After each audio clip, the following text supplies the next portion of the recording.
ये नया heavy weight torpedo लेकर आई है, डीआरडीओ ने इसको बनाया है और इंडियन नेवी में इसको कमीशन किया जा रहा है। आज सफल टेस्टिंग इसकी हो गई। यहाँ से भारतीय नेवी जो है एकदम एक नए मुकाम पर पहुँच गई। जो एक कॉन्फिडेंस होता है ना वो बहुत हाई हो गया इसके बाद में। और खुद का बनाया हुआ, किसी से लिया नहीं, राइट, ठीक है ना।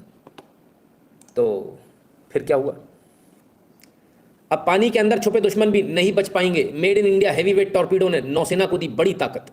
बिल्कुल, इसमें कोई दो राय नहीं है, ये बड़ी ताकत है नौसेना के लिए, बहुत बड़ी ताकत है। अब तक पनडुब्बियों से इससे उससे थोड़ा सा मुश्किल होता था, लेकिन अब कोई दिक्कत नहीं है। कहीं भी होगा, कोई भी दुश्मन आपका होगा, भले वो पाताल में घुसा रहे चाहे वो आकाश में हो, सबको मार गिराने की क्षमता आपके पास में आज की तारीख में। ये भारत का नया दम है। पर एक ही दम इससे हो जाएगा काम? इसके लिए हेडिंग डालेंगे क्या हम?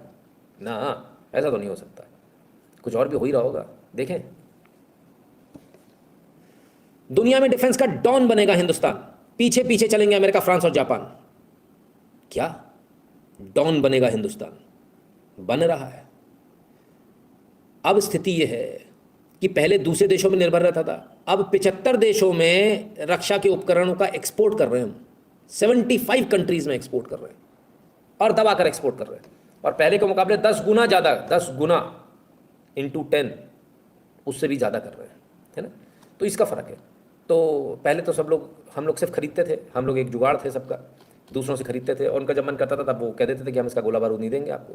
कभी कोई जीपीएस के लिए मना करता था, कभी बोफोर्स जैसी कंपनी तोप का गोला देने से मना कर देती थी। और जब हम खुद बनाते थे तो बोफोर्स बाकायदा नोटिस देके कहता था कि हमारा और आपका एएमसी खत्म, क्योंकि आपने बाहर से लगा लिया गोला, इसलिए ना तो हम एएमसी देंगे ना कुछ देंगे, और जो आपने पैसा जमा किया एएमसी का वो भी जब्त हो गया। अगर आपको नहीं मालूम है तो जरा पेपर्स उठाकर देख लीजिए, बोफोर्स ने आपका पैसा जब्त कर लिया, जो आपने एएमसी एनुअल मेंटेनेंस कॉन्ट्रैक्ट के लिए दिया था।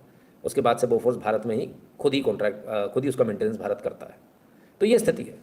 एक वो ज़माना भी था जब गोले देने से मना कर देता, और बिल्कुल ऐन युद्ध के समय पर, कारगिल युद्ध चल रहा था तब की बात है ये, तब बोफोर्स ने गोले देने से मना कर दिया। बोले नो, हम पीस लविंग लोग हैं, तुम लोग लड़ाई मत करो। वो तुम्हारे यहाँ घुस आया, आ जाने तो कोई बात थोड़ी है, दिल्ली तक आ जाएगा, उसमें क्या दिक्कत है, आया ही तो है, कुछ किया थोड़ी है उसने।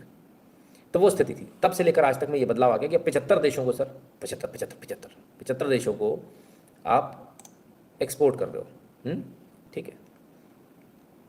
तो इससे भारत का दम हो जाएगा? हाँ, होना तो इससे तो होगा ही होगा। कुछ और भी है जिससे और भारत का दम दिखता है, और वो क्या है? यूएस में बजा भारतीय लोकतंत्र का डंका, पीएम मोदी की यात्रा से पहले व्हाइट हाउस ने बांधा तारीफों का पुल।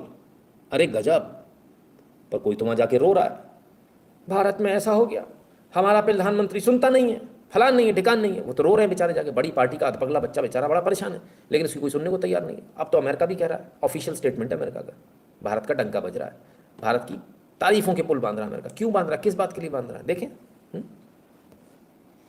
भारत का एक जीवंत लोकतंत्र, दिल्ली जाइए और खुद देख लीजिए, पीएम मोदी के दौरे से पहले बोला अमेरिका।